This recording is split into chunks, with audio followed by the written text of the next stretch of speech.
Welcome back, everybody, to another episode of Paranormal, the New Normal. I'm your host, as always, Jeremy, trying to make the world seem a little more normal. Does it ever happen? Yeah, God, no. God, no. And tonight, we ain't gonna make it that much normal. So, yeah, just as always, we never do, but I like to warn y'all. Because I have a guest tonight, as always, and that guest is Tim Bair, author with a very interesting story to tell us. And I had to get him on the show. I had to. Once I read his bio, I was like, I need to talk to this man. So here we are. And Tim, how you doing tonight? I'm doing great. How about you? Can't complain too much. It's been a decent day. Good. So just to start us off, what got you into the spiritual world that you write about? Um, what really launched me into what we're doing now is my wife passed away about 8 years ago, 7.5 years ago. Um, we had been really close, um, and when she passed away, we just knew we'd be able to be together still. And the short story is we are. I'm still living a life with someone whose um, body is not on this planet. Which will, yeah, well, I mean, we'll get into that a little bit later. But Yeah. so in your earlier life, before 8 years Sure. ago, did you believe in life after death? Did you believe in ghosts and spirits and all that good stuff? Um, the terminology was always a challenge for me. I was raised in a very fundamentalist Christian household. Um, However, the way my family raised me, it was all based on behavior. There was really no faith involved. Um, and I found myself right out of high school getting married, having kids, and my life kind of just floundered around. I didn't really know what to do. Then in about 1990, we moved. My first wife, and I moved from Ohio to California, and wound up in a church in Lancaster, California. And this group of 5 families got together and started hanging out together, going on vacations, doing all sorts of things. And that is when my wife of 20 some years and I found each other. We were both married, um, and it was quite a challenge. I don't. Our spiritual life began actually when we actually got our divorces and started worrying about where our children's lives were headed, if that makes sense. Um, Yeah, of course. we saw that the lifestyle that we had chosen previously was headed for some real generational problems. Um, our kids were not being raised in loving relationships. Uh, her her first husband was physically abusive. My relationship with my first wife was emotionless, and our kids were just not surviving well. They were doing poorly, and so through a series of life-altering events, um, loss of a job, finding out my daughter had been molested by my cousin, my life just imploded. And the only friend that I knew to talk to was Marilyn, the person I ended up marrying and living my life with. And through that process, we kind of let go of the religious beliefs and started a very spiritual life. And it, when we first came together, it was obvious to us and to everyone around us that we had shared something previously. It just made sense that our lives did not begin when we physically met. Yeah, of course. I mean, one of those just instant like connections where you could tell that there was That's something there before it even happened. Absolutely. And the crazy thing was our then spouses recognized it. All of our friends recognized it. It was something that was meant to be. Yeah, it sounds like it. It sounds like it was kind of destiny or fate that you two would meet up again. Yeah, it was. Um, we did not have a particular belief in past lives or previous lifetimes, but um, we shared so many things in common. The way we saw the world, what we enjoyed, everything. Um, it was there were some really strange flashback moments to things that were not in our current lifetime. Which makes, I mean, I don't know if you're a believer in this, but I've had a couple of experts on this on the show, so I am kind of a believer of it nowadays. Have you Yeah, heard of the twin flame theory? I have. What I and I understand that there are definitions out there that to me sounded like it paralleled my experience.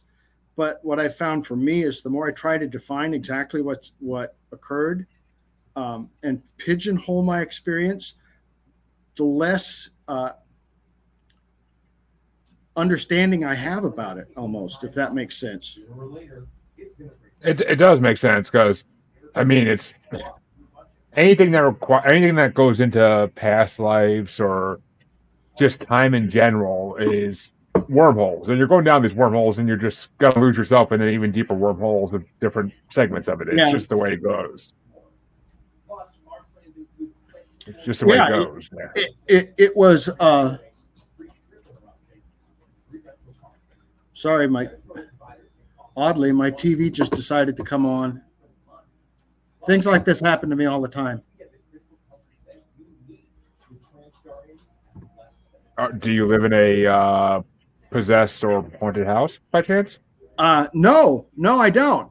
Well, in a manner of speaking, as I'm spending time with my wife, as we sit, as I write, um, we'll be having a particular discussion or something, and the music that comes on my music stream is almost word for word what we're talking about. It's Huh. really kind of odd. Um, I hate to do this, but I'm going to run over there and turn it off because can you hear it? Oh, yeah, I can. So please go ahead. Okay, It's fine. yeah. Which it's interesting, folks, because we've had people talk about this on the show before, but Tim does something interesting called automatic writing or There scrying, we as go. some people call it. Yeah. So I've had a couple people on that can do this. I've actually had people do it on the show in front of me, like to prove it to me. And one was the Philadelphia medium. I cannot remember her name for the life of me right now. I'm sorry. I can't remember your name. But she. So how does your automatic writing work? Because everybody's works differently, from what I'm told. Right. The way it actually started. After my wife passed, and I became aware that I could sense her presence. I would go on early morning walks, and we would just have discussions. And I would come back and I would try to write it down, just to remember what we talked about. Um, I had an injury in 2000. I fell and broke my back pretty badly, and so it got to the point where I couldn't go on those walks. And it was really, I felt sort of disconnected from her because I didn't have that ability to go on those very early morning walks and have those very quiet moments. One morning, instead of feeling like I was supposed to get up and walk, I just felt very impressed to get up and get a blank piece of paper and a pencil. And I just wrote the next few words that came to my mind, and I ended up writing 9 pages. So the way it happened to me was almost it's a natural thing that I do. It is not something I've trained to do or studied to do. I've since read up on it, but that first writing occurred in May of 2020, and since that time I've got about 400 I would suppose you call them letters from my wife.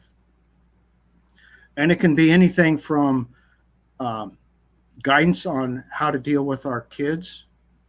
Um, we've got 6 kids between us, 13 grandchildren. Or it could be something about a friend, or it could be something very personal in my recovery from my injury, or it could be something very profound. Um, and about a year ago, um, it became really clear that I needed to start putting it into a book and share some of these things with people. So that's where the book came from. Interesting. And actually, Johnny Midnight, what's going on, buddy? Glad to have you watching again as always. Uh, he says it happens all the time to him as well, that he'll say a word and it repeats itself by the TV or radio, or he sees it in print immediately, which that's synchronization. That's all it is. Yeah, Synchronization kind of shows that the universe works in mysterious ways. And I mean, it happens to everybody. You see the same time on the clock every time you look. yeah, You something you're thinking about just happens. Someone you're thinking about will stop by your house or stop by your job just randomly without planning. And synchronization is a real thing in this world.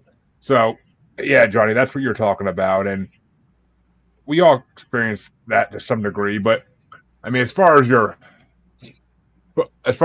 book goes, has your wife given you any? Is any of it say like kind of like future stuff? Like, is she like kind of helping you like with what the future's going to hold, or is it more not just a general not the advice? future in general, but she has been encouraging me as I move along this journey towards a healthier life. Um, I spent a couple of years in a wheelchair. Okay. I've been on high doses of pain medication for a very long time.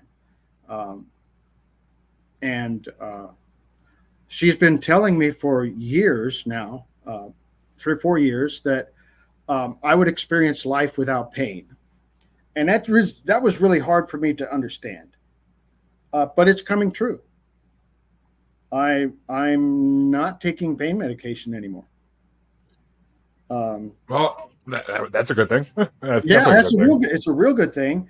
My life is a little slower than it was, but that's a good thing too. Um, you Of know, course. well, anything's better than being in a wheelchair, I would suppose. But yeah, so yes, future things, but it's generally personal. Um, More often, it's a an observation of how things work.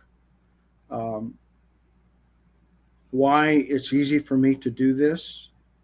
Um, you know, the fact that actually anybody can do this on some level. There's no restriction um, at all.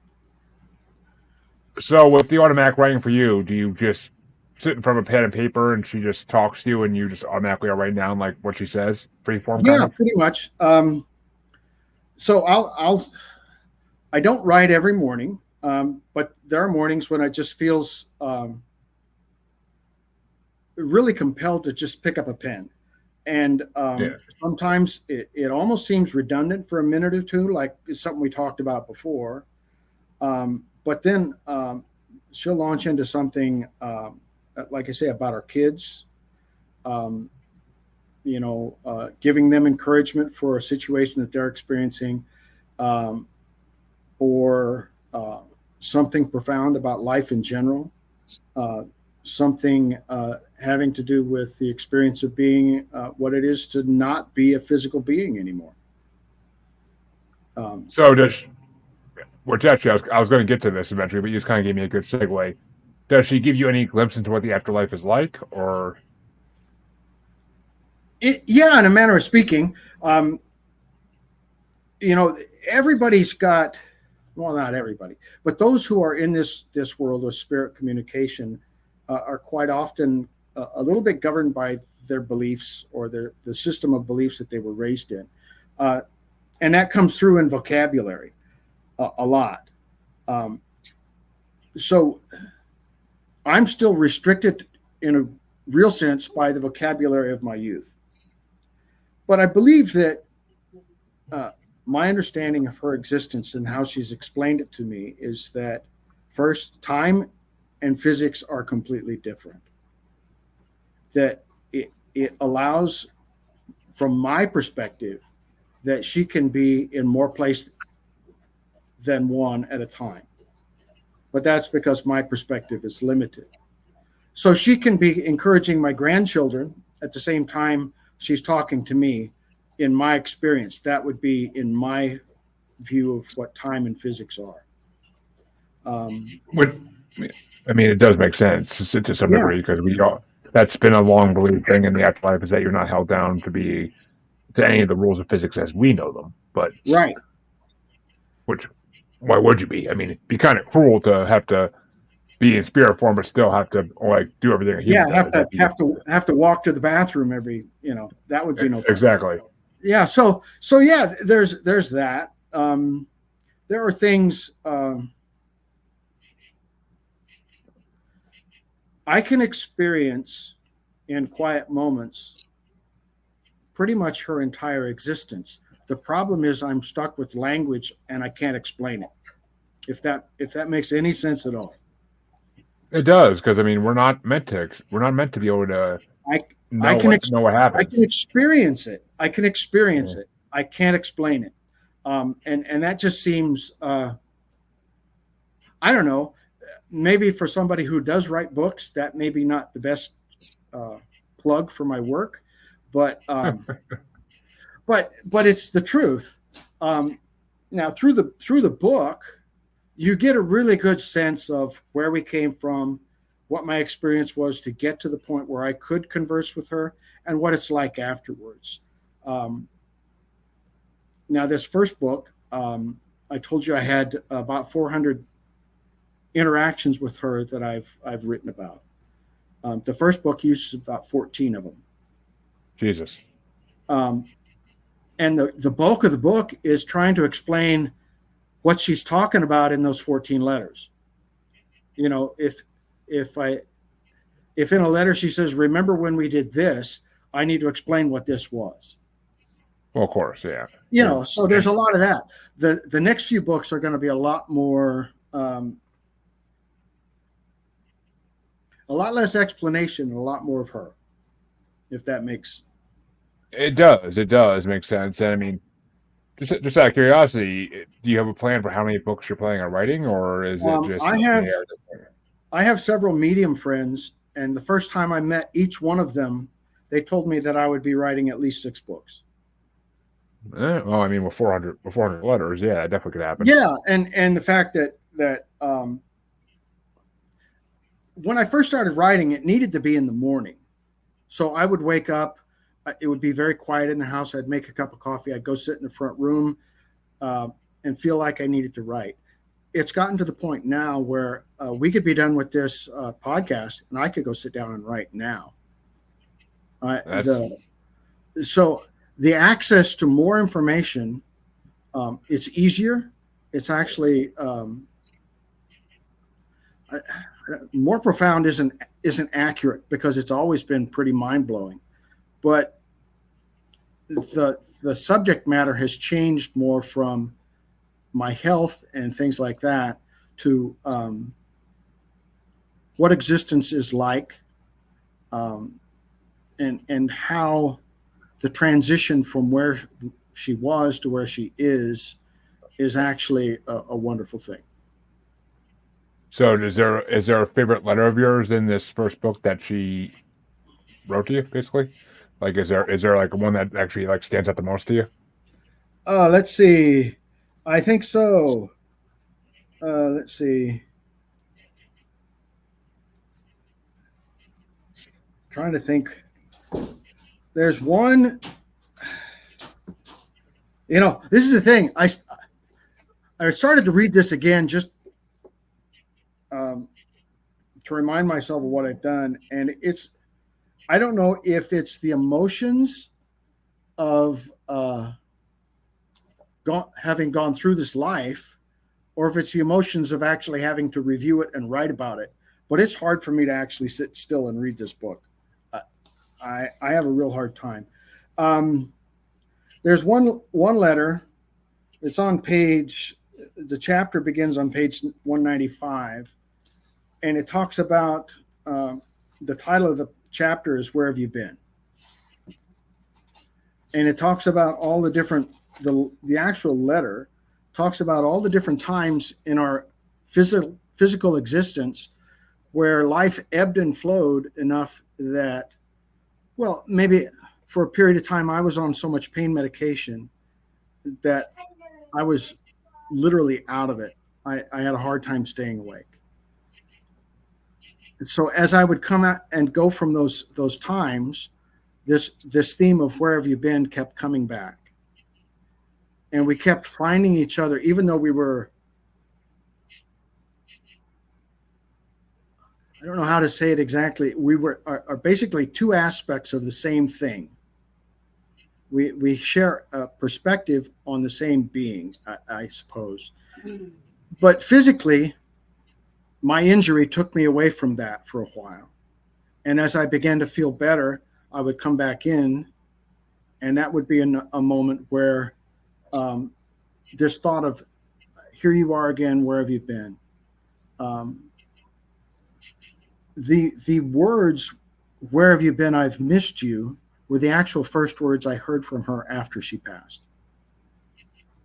That's beautiful, actually. That's very beautiful, and it's it's interesting because I mean that whole idea right there of, because it doesn't even have to be like a pain medication thing or I mean it could just be life gets so busy that you're not really Yeah. in the same place anymore. Like life just gets too busy. Like it doesn't even have to be for any certain reason. Just sometimes life gets busy and you all of a sudden realize you haven't really had a conversation in like a week or two.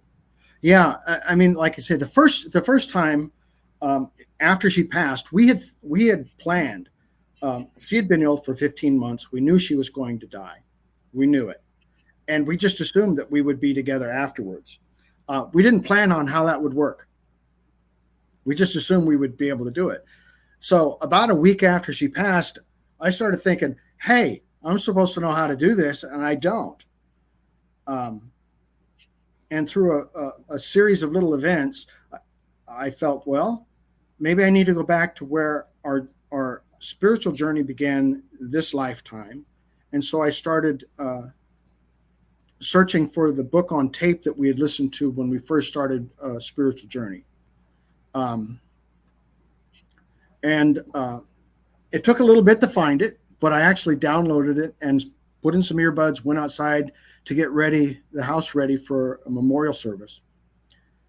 And 15 minutes into that audio, I heard someone behind me.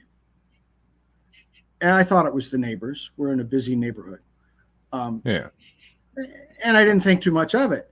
But then I heard it again, and I mean, just body chills all over. I took the earbuds out, and I heard it a third time, audibly, and it was, where have you been? I've missed you.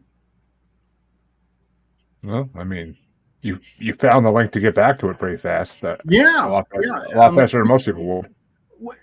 I think that this is the unusual thing, for me anyway, because through my injury and her illness, we actually did learn how to have quite an intimate relationship without being able to touch each other. So we were kind of in training for the lifestyle I'm in now, where we are not physically together. We were in training for that for nearly 20 years. Interesting. And I mean, I don't know if you heard of this, but there is something out there called spectrophilia. And it's actually intimate relations with a ghost. Oh, well. I mean, it's one of those fringe topics in the paranormal. It's funny because actually one expert I had on the show was actually a former male porn star, but and it was an interesting conversation, but to say the least. But I mean, it's one of those things that I don't know I fully can believe in or think is real because it seems too like ridiculous in a way. But I mean, I don't know about that, but I can tell you when I'm writing, I can feel her physically against me. There is on my early morning walks, I would come back and the side of my body where I sensed her presence would physically be warmer. I mean, it makes sense. It's all energy, so it does make It, sense. I mean, it does, and we had spent so much time becoming in tune with each other, um, that it was really just a natural progression to the next stage. Um, so I really do believe that anybody has the ability to have full conversations with anyone who's passed, who's crossed over. I have no doubt about that. The thing of it is you need to be able to believe that you can do that in order for it to come to pass. I mean, yeah, it's the thing with any type of paranormal spiritual abilities is there's to unlock them, you have to basically be clear-minded and looking for them. You can't just. It's very rare that these things just fall into people's laps. I mean, it happens. It happens. You're born with it. It pops in your lap from an early age sometimes, but it's a lot easier to find it then because you're a kid and the spiritual world's open to you at that age. So, That's true. but I mean, once you become an adult, we have so many distractions, so much busyness going on that we just don't get to focus on stuff like that. And I mean, trust me, I've been trying for years. It doesn't come easy. It doesn't come easy. It's for me it was such an absolute necessity. Um, if I felt separate from her, I would not know what to do with myself. And those moments come and go. It's not like I completely skipped a grieving process. Um, it doesn't matter how connected you are with your loved one. There's still a body that's not there. Yeah, There's still activities that you don't do. I wake up and still half the bed's not slept in. That's a thing. You can't get away from it. Um, but I already know that. I mean, I wake up in the middle of the night. I can feel her hold my hand as I go to sleep every night. There's an that's energy in my hand. So I don't. While I am definitely by myself, I am not alone. and that's. I mean, that's amazing. It really is. It's. I mean, it's incredible. It's what everybody who's in a relationship they actually care about wants the end to be like. Because I Yeah, mean, one of us, unless it's some kind of freak accident, one of us always goes first. That's just the way it has to happen. yeah. We had thought that she would be better suited to have stayed than me. I mean, I was disabled. I didn't have a job. She was the breadwinner. We just thought that if we're not in a car wreck together and go off on our own together, that she was better suited. Um, and of the fears I had in my life at that time, being alone was the big one. I did not want to be alone. And for her, uh, being nauseated was something that just she couldn't take it. So she wound up with gastric cancer and was nauseated for 18 months. Um, and I find myself by myself, and it couldn't be more perfect. Which I mean, it's kind of ironic. That's the way it works a lot of times. It happened Yeah, with I both know. my with both my grandparents. Like we always said, like the wrong one went first because the other one would have been a lot easier to manage and deal with in their old age by themselves. Like they would Yeah, have been a lot more self dependent.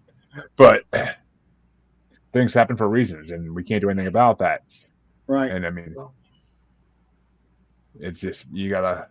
I don't know. I mean, there's a reason that my grandmother refuses to leave the house that her parents built that she spent her whole life in with her husband and the kids and everything. She refuses to leave it, and I think part of it's because she still feels my grandfather there at times.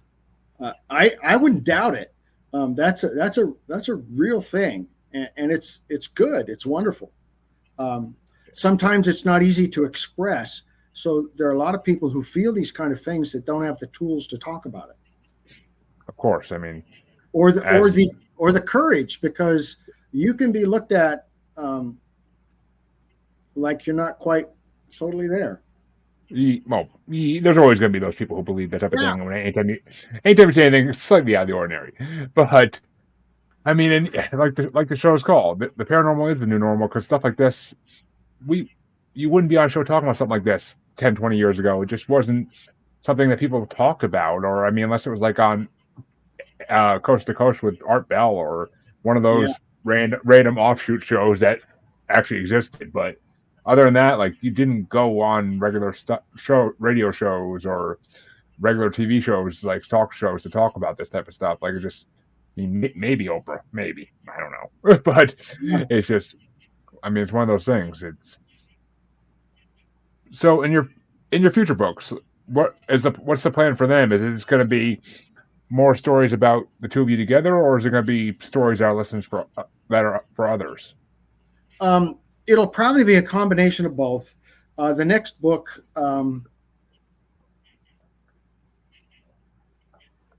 I was going to write a book about healing, um, and then my healing journey kind of took off in a direction I wasn't anticipating. So this next book is basically a compilation of about 90 letters from her on her wisdom, Nice, and which I mean, her perspective of what life is like, sometimes for me, sometimes for others, um, from a view that is a little bit more expansive, where she sees more circumstance. Um, does she go into world events at all, or like since she's passed? rarely, Rarely. rarely. Um, it I don't know. I've gotten to a place finally where I can actually ask questions. I mean, seriously, the first week I was doing this, I asked a question and she told me to shush because it wasn't time, because I would get distracted. Now our letters are more conversational. She'll start saying something, I'll make an observation, she'll answer that observation. So um, the evolution of this process is nowhere near complete. I know what the Of next course. kind of two books will be like, but it took a year to write the first one. It's going to take about another 6 months to get the second one published. Um, and by that time, I don't know what other material I'll have. Uh, Of course. I've got 90% of the second manuscript done. Um, That, that's what's up. so and for me, this is quite a challenge because my language skills pretty much stopped in 8th grade. Yeah. And excuse me, thank heavens, I found an editor who was a language instructor for 50 years at grade school and through the university level. Um, so I got really lucky. Um, but my first manuscript came back from her. It looked like one of my high school tests came back with a lot of markings on it. So I learned. So um, Yeah, it's. I mean, I've talked to a lot of authors. Publishing a book, no one has ever said it's easy. No one has ever said it's an easy process. It's a lot of rejection. That's what I've been told. yeah, it's a challenge for me personally. Um, the subject matter was deeply personal, so it was an emotional challenge to the point of being physical. Um, I could only work on it for an hour or two a day before it would be physically draining. Um, I can imagine. I mean, you're pouring through memories. So of course, it's going to be yeah, draining because yeah. I mean, you're look. so I had written the book and I sent it off to the publisher and the editor, and they said, "Well, we need a chapter on your wife's illness." And we're like, "Oh crap! I don't want to do that." Um, but we wrote a whole chapter on her cancer journey. Um, Which, as everybody knows, that's not an easy journey it be was a not. pass to be a passenger on or be the driver of. It's not an easy journey for anybody involved. I was physically unable to really move around. Um, During her ordeal, I drove her to the first hospital appointment when she was first diagnosed because she had been unable to eat or drink for several days, and she was so dehydrated she couldn't stay awake. So I drove her to the hospital, and we were there for 3 weeks. Jeez. I drove her to the last hospital visit because I had to actually get her to the car in a wheelchair. Other than that, she drove to every single chemo, radiation, doctor's visit. Together, we were just a mess. I mean, really a mess. I could barely walk, and she was exhausted and losing weight. And it was quite the thing. It was quite the thing. Yeah, I mean, journeys like that are never easy for anybody, and my heart goes out to you for having to go through it. It really does. I appreciate that. Before she was ever diagnosed with anything, several months before, we actually were aware on a spiritual level that her physical time was done, that it was going to be just, we didn't know if it would take a year or 2 years, but she got really sick one day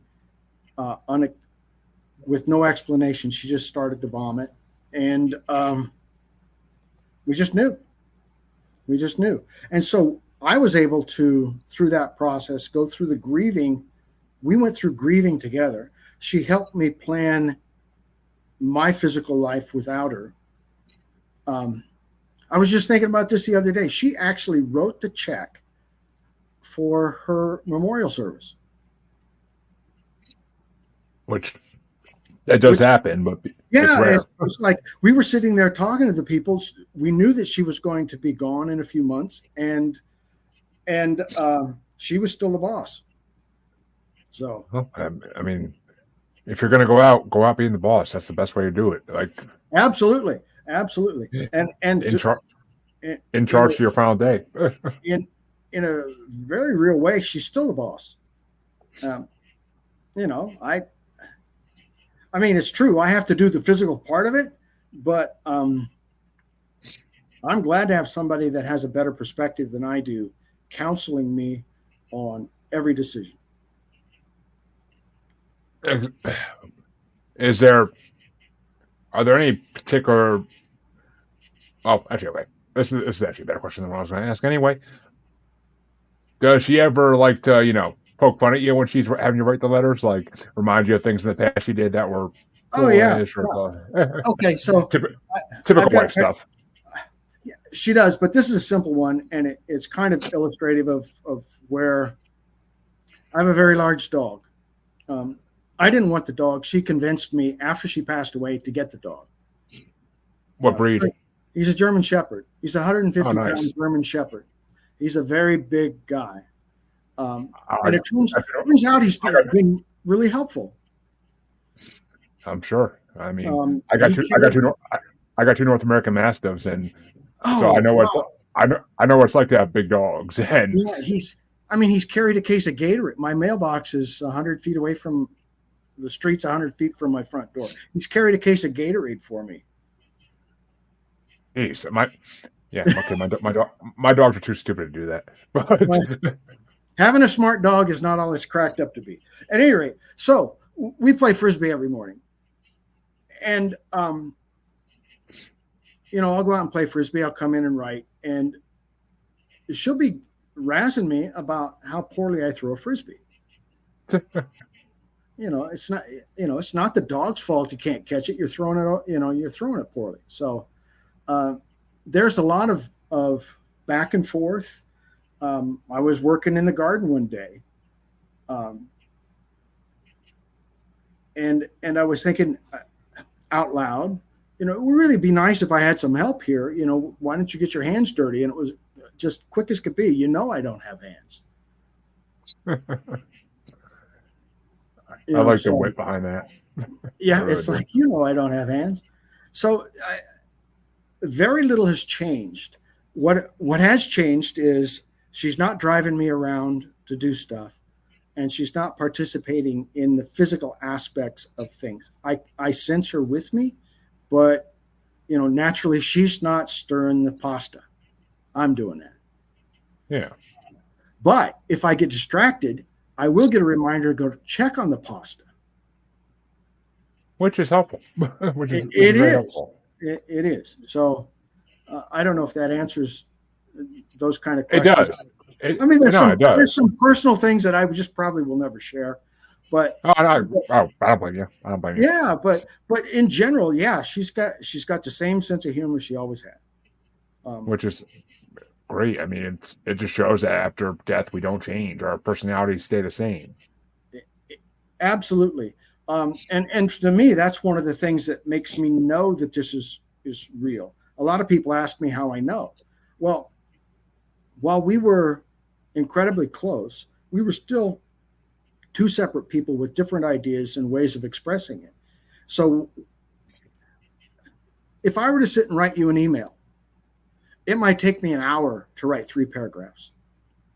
If I sit down and write for my wife, I'll write those same paragraphs in 10 minutes. It's a totally different thing. Um, my fingers aren't good enough to use a computer, so I handwrite. And generally, um, if I don't let myself get in the way, it comes across very coherent from the very beginning. I can write 9 pages, and maybe all that's missing is punctuation. Which I mean, that's incredible. It really is. And got got to ask this though, because I since you Sure. were brought up religious, since you're brought up religious, because I got to ask, and has she mentioned anything about the idea of like a heaven or a hell in the afterlife? Um, I'll try to boil it down because we have talked about it. Um, Heaven and hell are human constructs. Mm-hmm. Um, she refers to her where she is as her natural state, if that makes sense. It is, and she's very clear that she can occupy the same, because our physics are different, like we discussed. She can occupy the same physical space. She's not gone anywhere. So to think of the heaven I was taught as a child of someplace different, a city of gold, something like that. Um, that doesn't necessarily need to exist for her to exist. And there's no such construct as hell either. Really, there's no, at least that she's been Not made aware of yet. not that I understand.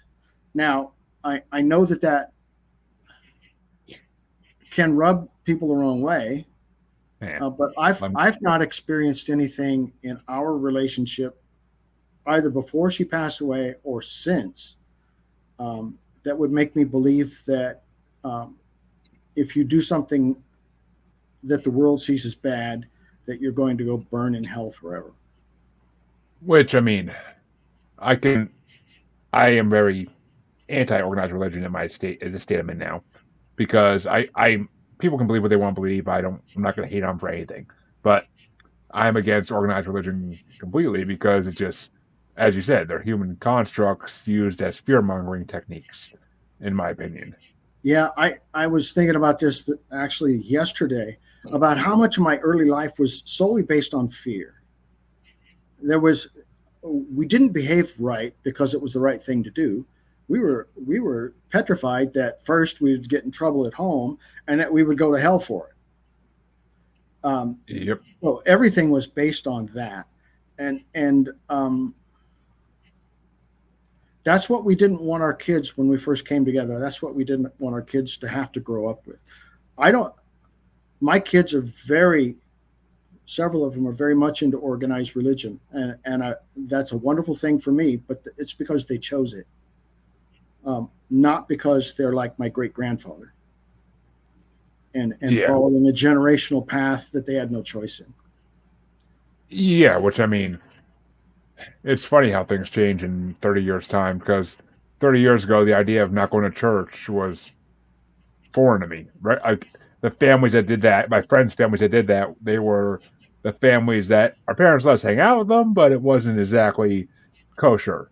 Yeah. Those were the bad kids because their parents didn't take them to church, and I I I don't take my kids to church because I don't think they need it. I mean, we I've explained to them the theory of what churches believe for the most part, and I've explained to them the theory about what I believe, and let them find a happy medium. It's not going to be my choice to put them in where I want them to be. They're going to figure it out themselves eventually.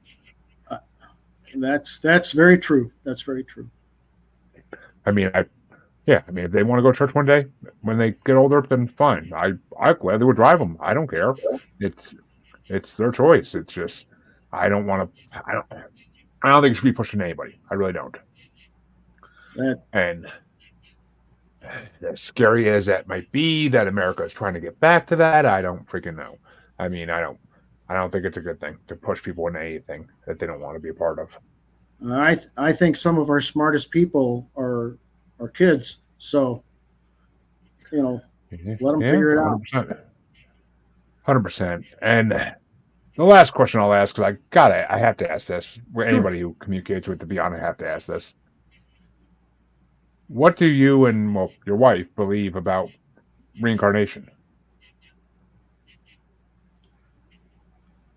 Well, again, that's kind of a term that different groups of people have different ideas of what that means. Um, if you talk to some people, reincarnation means that you're progressing through um, different levels of life towards a perfection. And to me, reincarnation is just the next life that I get to spend with her, the next physical life.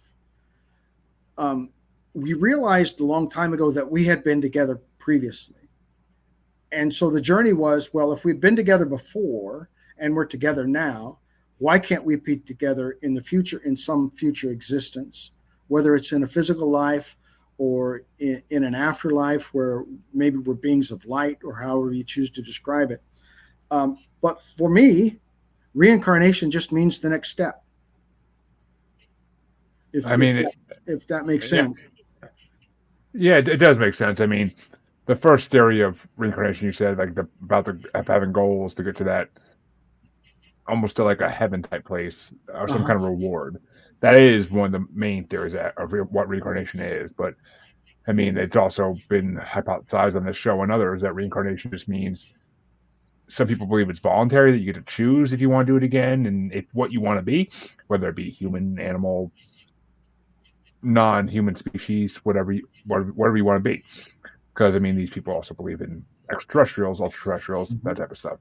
But I don't know. I'm in the middle of it all because I really just don't. I don't know what to think. I mean, I've seen proof of it. I've seen enough proof of it to know that it's possible. But the part that gets me is whether it's voluntary or involuntary, whether we Right. have the choice in it or not. Like I that's the believe we part that do. I believe we do. One of the I'm going to wind up paraphrasing my wife, but she says what we find enjoyable is jumping into the sea of life, holding hands. And when you get into the ocean of life, you tend to the currents can separate you. And the true joy that we have is finding each other again and swimming to shore. That being, makes makes we sense. we have, like I said, we've been together previously before this life. I believe that wholeheartedly. If that's the case, what would keep me from believing that it could happen again or it would happen again? Why wouldn't it? Which exactly. I mean, I'm a huge believer in past lives. I've talked to enough past life regressionists to know that this really does happen and exist. People can see their past lives if they work with these transgressionists, and that I mean that's where the idea of what we talked about earlier, twin flames, comes in too. Is it's a past life thing. Like if it, we may not even be partners in every life, but in some way or form, we're with each other in every life, whether it's as siblings, as parent Mm-hmm. child relationship, or somehow we always those people always interact with each other. I mean, the whole it's the whole Romeo and Juliet thing, like the fact that you're meant to be the same person every life, like that you're going to come back and find them again somehow, some way. And part of me has to believe that's true. I mean, as a married man, I have to believe that's true because you, if I mean, well, if you do it right, if you do marriage right, you find the person that's you're connected with. Yeah. I'm not saying everybody does it right, because divorce rates will argue with me on that one. But it's, for those who do, it's lovely. It's just a lovely thing. It really is. As an experiencer of it, it's true. It's a lovely thing to find Yeah. that person that you connect with and that gets you down to the deepest part of your core. But before I let you go, before I let you tell people where they can find your book, what is your advice for people who are trying to find a way to connect to a loved one that passed? There's some really simple things that you can do. Um, I suppose the easiest one, the guy that wrote the foreword for my book, Richard Martini, has a podcast, Hacking the Afterlife, and he's written 9 books, 10, maybe 11 now. He I writes know that books. name. Yeah, he I know writes that name. books. Yeah, he writes books like I sleep. At any rate, so one of the things that in his podcast that they've come across is the easiest way to connect to somebody is to um, find a joyful moment, maybe a photograph. Just look at the photograph of the person you want to connect with, and find a joyful place in that, and start asking questions. Just ask questions, and allow your imagination to respond. You know, ask a question maybe you don't know the answer to.